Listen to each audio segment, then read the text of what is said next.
Ireland is one of those places that sneaks up on you.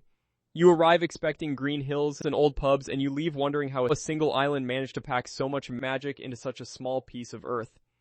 Today we are going on a journey across one of the most beautiful countries on the planet, and I promise you, by the end of this video, you are going to be looking up flights. Let me ask you something. Have you ever stood on the edge of a cliff with nothing between you and the Atlantic Ocean but wind and mist and the faint sound of waves crashing hundreds of feet below? Have you ever walked through a castle ruin where you could almost hear the whispers of people who lived there 1,000 years ago? Have you ever driven down a road so narrow that the hedgerows brushed both sides of your car only to round a corner and see a view so stunning it made you pull over and just stare? That is Ireland. That is what this country does to you. And here is the thing most people get wrong about Ireland. They think it is just Dublin. They think it is Temple Bar and Guinness and maybe a quick bus tour to the cliffs of Moher. And look, Dublin is wonderful. We will get there. But Ireland is so much deeper than that. The real Ireland, the Ireland that stays with you long after you have gone home, lives in the tiny coastal villages, in the mountains nobody talks about, in the islands where people still speak Irish as their first language. So buckle up. We are going everywhere. Let us start where most people start, and that is Dublin. Now, Dublin is a city that wears its history like a comfortable old coat. You feel it the moment you step onto those Georgian streets with their colorful doors and iron railings. The city has been around for over 1,000 years, founded by Vikings who sailed up the River Liffey and decided this was a pretty good spot to set up shop. And honestly, they were not wrong. Walking through Dublin is like flipping through the pages of a living history book. You've got Trinity College, which was founded in 1592 and houses the Book of Kells, one of the most extraordinary illuminated manuscripts ever created.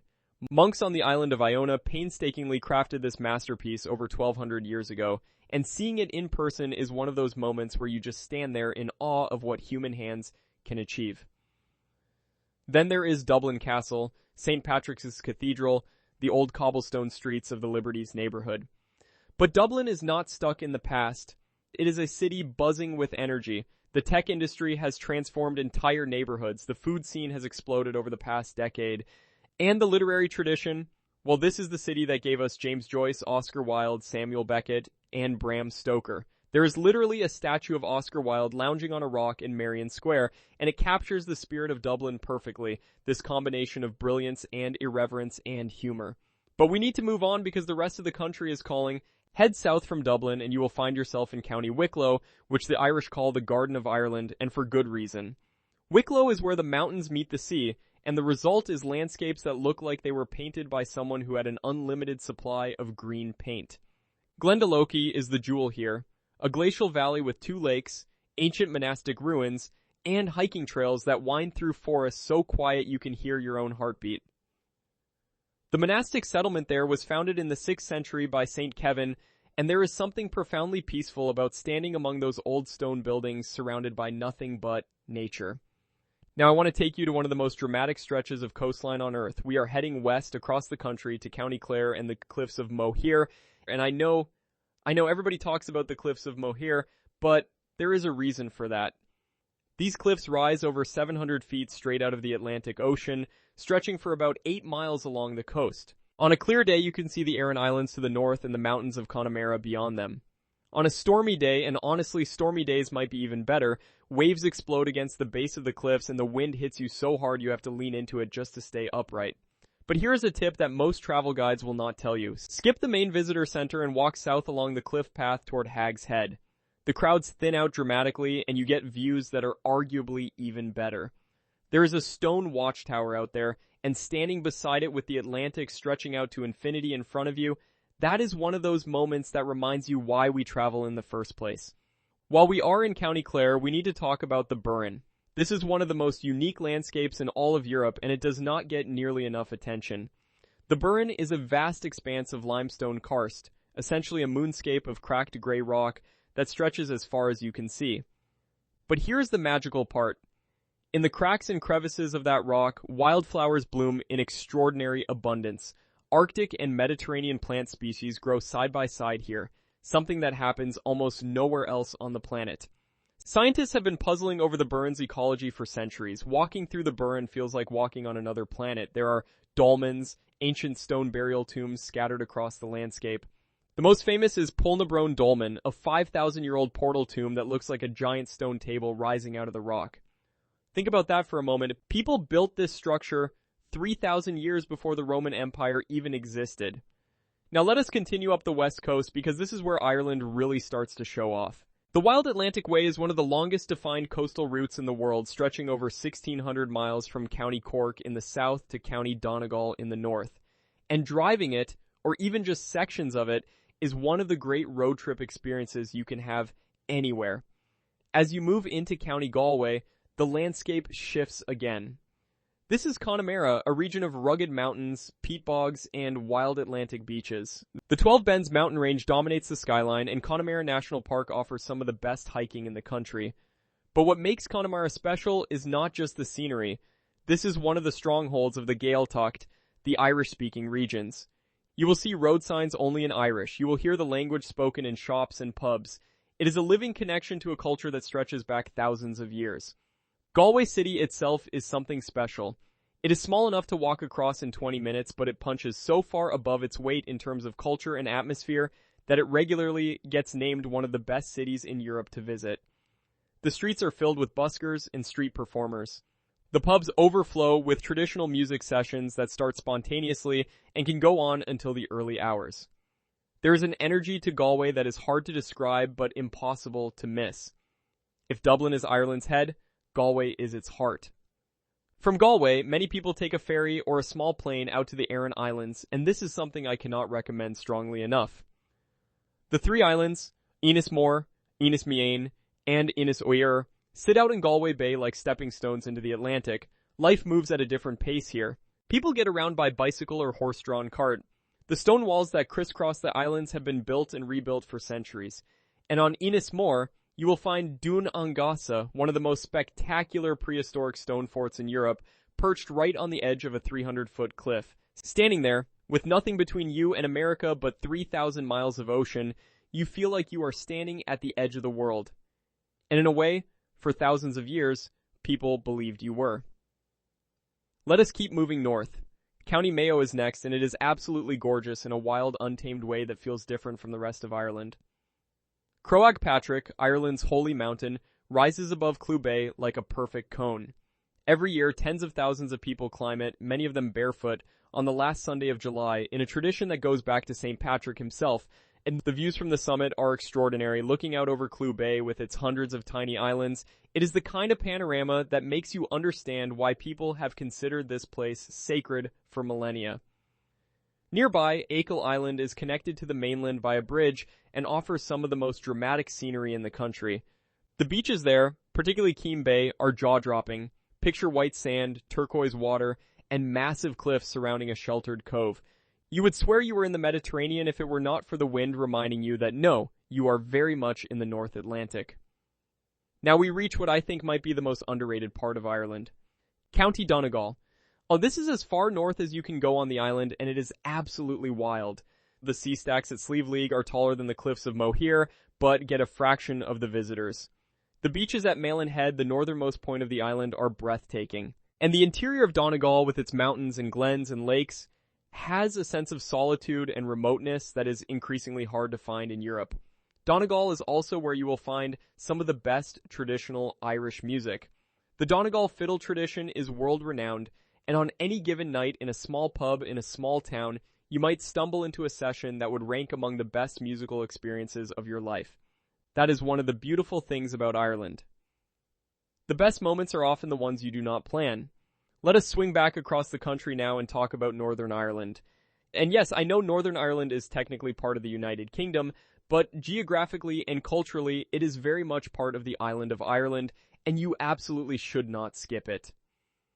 Belfast is a city that has undergone one of the most remarkable transformations of any city in Europe. Decades of conflict known as the Troubles scarred this city deeply, but Belfast has emerged with incredible resilience, creativity, and pride. The Titanic Quarter, built on the very spot where the Titanic was constructed, is now a world-class museum and entertainment district.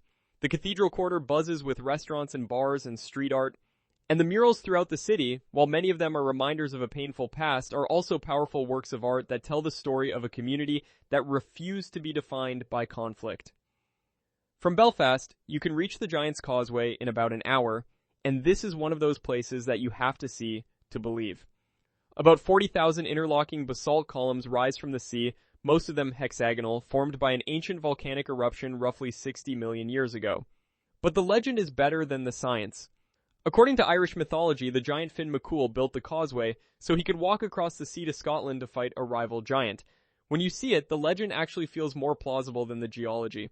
It is that otherworldly. The Causeway coastal route that connects Belfast to the Giant's Causeway is one of the most scenic drives in the world. You pass through charming seaside towns over heart-stopping rope bridges like the Carrick Red Bridge, and past castle ruins perched on cliff tops. If you are a fan of a certain television show about thrones and dragons, you will recognize many of these locations. Northern Ireland served as a primary filming location for that series, and the landscape makes it immediately obvious why. Now let us head south again because I've been saving some treasures. The Ring of Kerry in County Kerry is one of Ireland's most famous scenic routes, a roughly 100-mile loop around the Iveragh Peninsula. The drive takes you past some of the most spectacular mountain and coastal scenery in the country. Lakes, waterfalls, ancient stone forts, and colorful villages follow one after another in a relentless parade of beauty. But the real gem of Kerry, in my opinion, is the Dingle Peninsula. Dingle is smaller and quieter than the Ring of Kerry, and it has a magic all its own. The town of Dingle itself is a tiny fishing village with more pubs per capita than almost anywhere in Ireland, and every one of them seems to have live music on any given night. The Sliabh Head Drive that loops around the peninsula passes beehive huts that are over 1,000 years old, ancient oratories, and beaches that would not look out of place in a Caribbean travel brochure if you just increase the temperature by about 20 degrees. Off the coast of Dingle, you can see the Skellig Islands, and Skellig Michael is genuinely one of the most awe-inspiring places on this planet. Imagine a jagged rock pyramid rising 600 feet out of the Atlantic, and now imagine that 1,200 years ago, monks decided to build a monastery at the very top. They carved 600 steps into the rock face and built stone beehive huts that still stand today. Getting there requires a boat ride across open ocean that is not for the faint of heart, and the climb up those ancient steps is genuinely challenging. But standing at the top, looking out at the ocean from this impossible place, knowing that people lived and prayed here in almost total isolation for hundreds of years, it is one of the most humbling and extraordinary experiences travel can offer. You might also recognize Skellig Michael from a certain space opera franchise. It served as a filming location in a galaxy far, far away, and when you see it, you understand why. It looks like it belongs on another world. County Cork in the south is another essential stop. Cork City is Ireland's second largest city and has a proud independent streak, with locals famously referring to it as the real capital of Ireland. The English market, a covered food market dating back to the 18th century, is a feast for the senses. The streets around it are filled with quirky shops, excellent restaurants, and a vibrant art scene. Near Cork, you will find Blarney Castle and its famous Blarney Stone.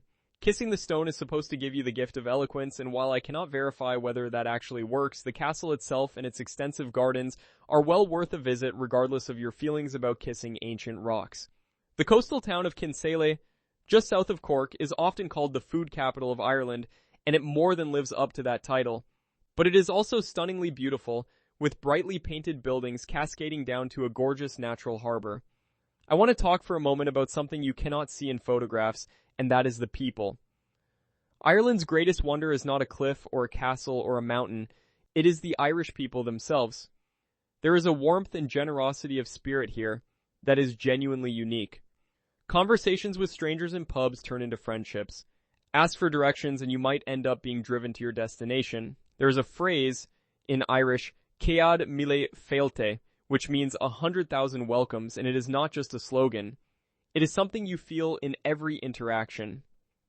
The tradition of storytelling runs deep in Irish culture. People here do not just answer your questions, they tell you stories. And those stories are peppered with humor and wisdom and a particular kind of Irish wit that is sharp and gentle at the same time. An evening spent in a traditional pub with music playing and conversation flowing and a pint of stout in your hand is worth more than a dozen tourist attractions. And the music. We have to talk about the music.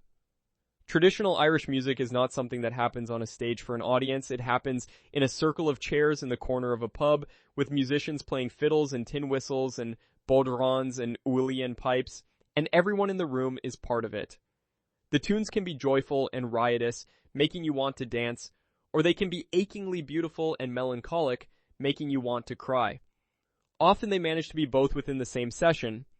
This musical tradition has been passed down orally for centuries, and experiencing it live in its natural habitat is one of the truly great cultural experiences available anywhere in the world. I should mention the weather, because everyone asks about the weather. Yes, it rains in Ireland. It rains a lot. But here is the secret that nobody tells you. The rain is part of the magic. Those 40 shades of green that Ireland is famous for do not happen without rain. The mist that clings to the mountains and drifts through the valleys creates an atmosphere that sunshine alone could never achieve. And the weather changes so rapidly that you can experience all 4 seasons in a single afternoon. That means the light is constantly shifting, and when the sun does break through the clouds, it hits the wet landscape and everything glows with an almost supernatural intensity. Photographers call it the Irish light, and it is legendary for a reason.